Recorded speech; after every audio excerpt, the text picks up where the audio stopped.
Welcome to Insight Meditation Community of Charlotte. We're back online, I'm pleased to say, and our Zoomers are all here. So how's the sound on Zoom? Good, thank you. So take a minute and look around the room, the Zoom room and the meditation hall. Just see who's here. We have, I know, of 3 or 4 new peeps in the room. So if you see anybody you don't know, please say hello to them.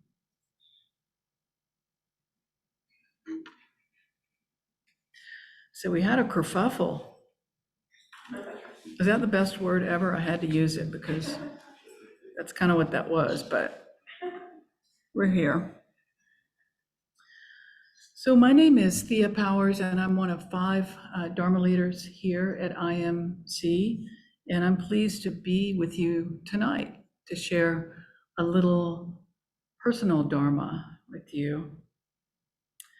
Tonight I want to speak with you about a place. It's one of the places that I feel the most authentic and the most engaged.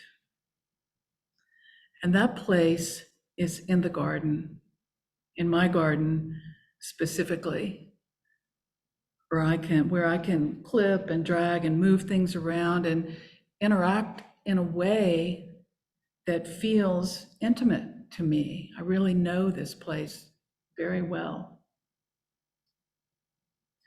So I'm going to ask your forbearance in advance for tonight's talk. It's going to be a little bit different. It's more of my singular perspective on the Dhamma, how it is unfolding in my life in the garden. To me, this is about the way things are. We're at the intersection of spring and summer in the deep South. It's one of the prettiest times to be in the South before the baking 90-degree days begin. And many of you know that I'm a committed gardener, a crazy gardener, and that I'm partnered with a lifelong poet. And so tonight I'm going to reflect on those experiences in my life seen through a Dhamma lens. For me, the smell of damp earth and the honeyed scent of tea olives blooming, those 2 things mixed together are close to perfect. Bright dappled light from a high canopy of old trees and sprinkles of late afternoon showers are just a few of the things, the delights that await me in my garden. So my senses are consistently and fully engaged here. And as a practicing Buddhist, I silently whisper, breezes are being known. Sun on my shoulders and on my head, or bird song is being known. Feeling the sense doors wide open. I'm so grateful for consciousness of these fleeting and mostly pleasant experiences, even and especially the 6th sense, which Buddhists consider the sense of the mind. So the mind is witnessing all of this, and especially the samsaric cycles. In our teachings, samsara is the cycle of being birth, coming into being, aging, experiencing illness at some point, and then passing away. And this is so evident in the garden. It's everywhere. And suffering is there, and achievement is there. Those are laid bare as I see tiny birds right now, so vulnerable, but so willing, perched, required by their particular karma to launch themselves out into the air, 15 or 20 feet above the ground, into thin air, and just take flight in what I imagine must be a pretty thrilling accomplishment, to fly for the very first time. And sometimes I witness this more than once. They meet with a much harsher outcome, which is their final moment, instead of learning to fly. One time it was my cat at my side that literally leapt up and removed from the air this baby bird on its first flight. That was shocking.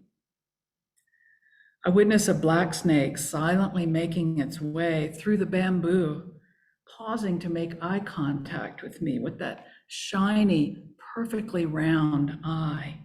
And I might say, may you, especially as a snake in this life, be protected from harm. And so last night, I was not prepared for the heavy storms, the rains and wind that ravaged through. I think I've become too dependent on my weather app. I'm not as connected as I'd like to be. I think that the natural world is so dialed in to slight rises in humidity that to leaves begin to tremble in random breezes and air pressure as it shifts, and all the signals that storms send. Intuitively, everything in nature buckles down as much as it can. And I continue to wonder, where are the birds when the wind is blowing the rain sideways, turning our umbrellas inside out? John had to go out in the middle of the night, and literally it was like a gale storm out there, stuff blowing over, turning over, stuff flying everywhere. I woke today seeing everything so much greener. Rainwater is different than what comes out of the faucet. Everything is greener, almost glowing, and some things bent over, heavy from the rain. A few things snapped in half. They simply were not flexible enough to be whipped about by the storm.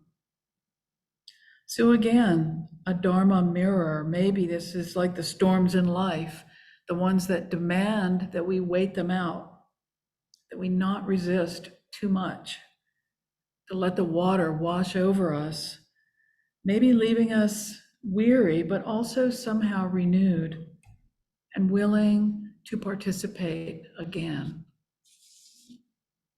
In the garden, I'm not worried about how to present myself. I often look like a clown with knee pads and mud from head to toe and a hat that's falling apart, and usually a giant smile on my face. In the garden, I have respect for the Dharma of the natural world, the laws of stinging things, of poisonous things. The brightest caterpillar that looks somewhat whimsical, I know could send me to the hospital if I am too curious and bother it too much. So the full catastrophe of life is in the garden, the elegant stalks of lavender foxglove, planting themselves wherever the sun shines, and the tall allium globes bursting like giant purple fireworks. Such delight seeing these two like tall friends blooming together and growing old together in a matter of days. And toads, they're not gone yet, despite the human poisons all around, polluting even the earthworms, I have heard. One tiny toad, dressed up in grays, like dappled bark, was holding onto a young maple tree with sticky toes, being perfectly still for 3 or 4 hours. At least I could see this little creature from the kitchen window, and I wondered, could I be still that long? The earth sings silently and thunderously about the beauty and the horrors of this life every single day. We witness things being eaten by other things because that is how life sustains itself, at the expense of other life. I'm witness to bluebirds nesting, feeding each other, and creating more bluebirds, to balloon flowers bursting open. This whole unfolding is so very conducive to contemplation. If you're a gardener, I see that some of you must be, from the looks on your faces, you know what I'm talking about. This is so conducive to wide-eyed witnessing of the way things are. It's conducive to earthing, a practice of being barefoot on the ground, of touching the earth without gloves on, a practice that literally grounds us, soothes us, and balances the tiny electrical currents that naturally move through our human bodies. Or so science tells us, and I'm a believer. It's conducive to humility as I stand looking up into the branches of a pin oak that is at least a century old, with branches as large as trees, so large that we saw its girth being measured by a company that makes tree maps in Charlotte. So what does all of this have to do with the Dharma, the Dhamma? In my experience, this is the Dhamma. We need a quick sidebar here, a little history of the word Dharma, because Dharma is the ancient Sanskrit pronunciation usually related to Hindu teachings, and Dhamma is the equally ancient Pali language often related to Buddhist teachings. So both pronunciations are correct, Dharma and Dhamma, and they're interchangeable. And the word Dhamma has a complex meaning, but I'll really simplify it for us. Two of the most accessible and agreeable meanings are, one, the collection of Gautama the Buddha's teachings, which is usually what we're quoting from and pointing to here in our Wednesday night sanghas. And two, Dhamma means a cosmic level of unfolding, the way things are, or the natural laws. So we can find cause and effect, or karma, in both of these meanings, as well as the wheel of life turning, known as samsara. Many of our most beloved writers manage to bring words to this ineffable phenomena of being, becoming, of existing, and of passing. This pondering from Thich Nhat Hanh as he sat on the grass 57 years ago at a nunnery in Australia. A young nun brought him a morning cup of tea, and then she went to the bell.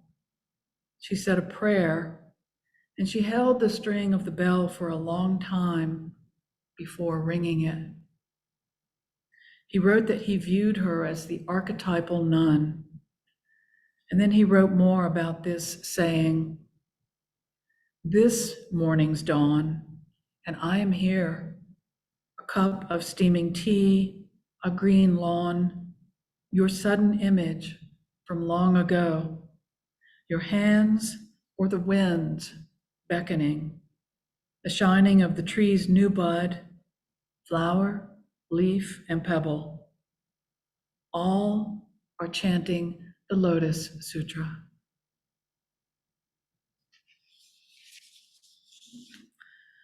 So many others, W.S. Merwin, Nisargadatta, Mary Oliver, Hafiz, countless others have written about this beauty of the earth and of being alive on the earth. We have been blessed by their words, and they're all pointing to this shining experience, sometimes referred as emptiness, the fullness of emptiness.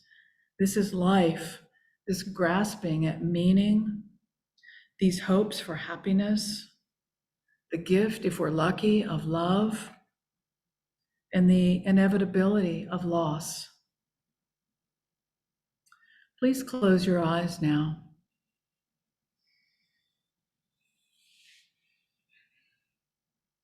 I'd like for you to reflect upon a place or a circumstance that wakes up your heart,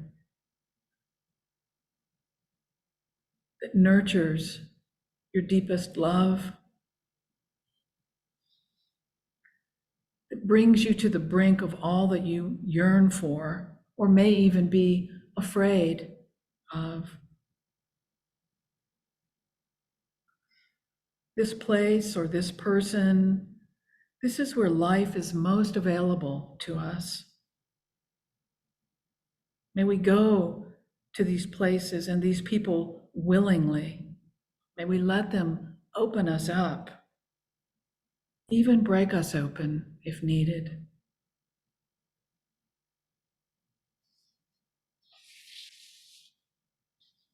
Please open your eyes, holding that feeling in your heart, in your mind. It seems tonight, to me, this is the most important thing, our silent connection, our interbeing, as Thich Nhat Hanh taught, an acknowledgement of a brief time here of somehow naming what brings our heart into the ocean of light.